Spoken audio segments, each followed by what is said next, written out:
Another day, another vlog. Thank you Lord for this day. Kung nung isang araw nga may nagbigay sa atin ng manok, ngayon naman itik. Ay rugotche, makatadwa na kang beses makalibreng ulam.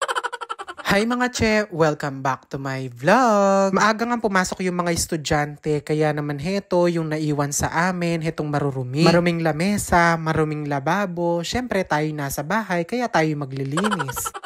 Bigla ko nga naalala dati, gantong-ganto din naman yung mga ginagawa namin noon. Hindi na nga namin nakukuhang linisin yung mga pinagkainan namin. Dahil nga syempre, maaga yung pasok, tapos kami nga noon naglalakad pa, papasok pa ng school. Napakaswerte nga ng mga bata ngayon, yung iba naka-e-bike, naka-mio, naka-motor, kami noon talaga nilalakad namin. Pero kahit ganon, tsinaga ko talagang makapagtapos kahit high school lang. Nakatungtong naman ako ng college, yun nga lang, hindi nga ako nakapagtapos. Pero at least maganda ako ngayon.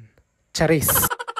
Bali pagkalis nga ng mga estudyante, nagsaing na nga pala yung nanay ko dahil yung kanin lamig nga daw yung kinain nila, sinangag nga ng ni nanay. Hinabili na lang nga ni nanay itong kanin na kapag nga daw kumulo, hinaan ko na nga lang tong kalan at baka masunog. Ay rugoy nga biyasay ne, anang kasakit itun kasi bayo.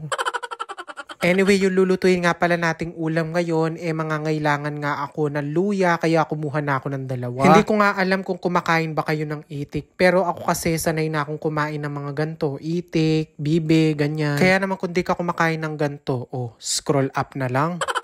At habang ang piniprepare ko yung mga gagamitin ko sa paggisa, bali yung bayaw ko na lang yung nagbalahibo ng mga itik. Bali yung itik nga kasi hindi siya ganun kadaling balahibuhan, di tulad nga nung 45 days na niluto ko nung nakaraang araw. Kung mapapansin nyo nga medyo marami nga tong hiniwa kong luya kasi mas masarap dito sa lulutuin natin, maraming luya talaga. Bago ko nga ito gisa, papakuluan ko muna mamaya yan sa luya. Yung iba ginagamit nilang pantanggal lansa yung tanglad, pero ako kasi ayoko naaamoy yun at nalalasahan. Pero syempre ako version ko lang naman to. Yung version nyo, pwede nyo lagyan ng tanglad. After ko nga mahiwa yung mga luya, sinunod ko na dito yung 2 pirasong sibuyas. Bukod nga sa sibuyas, gagamit din tayo dito ng bawang. Bali, isang buo nga yung ilalagay ko. After ko nga mahiwa lahat ng mga gagamitin ko, prepare ko naman itong ating isising kutsa. Bali, nung matapos nga palang balahibuhan nung bayaw ko itong itik, pinag-chop-chop niya na din at binanlawan. Tapos heto, isasangkutsa ko na. Dito nga, naglagay nga pala ako ng luya, tapos nagdagdag na din ako ng asin. Pakukuluan lang naman natin to dito para lang wala yung konting lansa. Tapos mamaya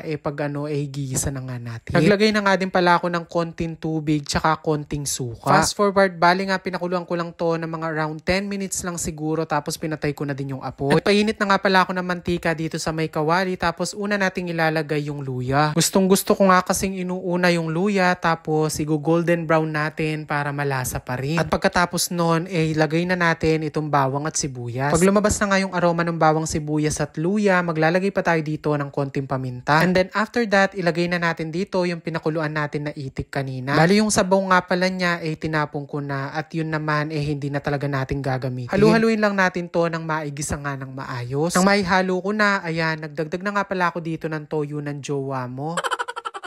Anyway, yung lulutuin nga pala natin for today's video is adobo nga sa gata. Mag-a-add pa nga tayo dito ng konting suka. Wag nga natin itong hahaluin pagkalagay nga ng suka, tapos hayaan lang natin itong mag-evaporate ng konti. Bali, naghintay lang siguro ako ng mga 5 minutes and then nilagay ko na nga itong gata. Pwede kang gumamit ng fresh gata or pwede rin naman itong nakapack na lang. Sarado nga kasi yung pinagbibilang ko ng nyog, kaya ito na lang nakapack yung binili ko. Ay Diyos ko kaya palagyang adobo sa gata, ninungala yung gata.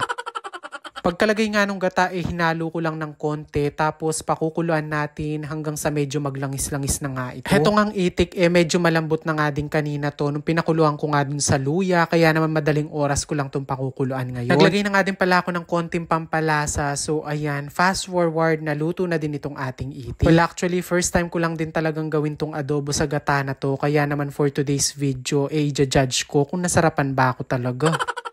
Ay rugo, nung ko kaya nyamanan, talaga naman, ko naulitan.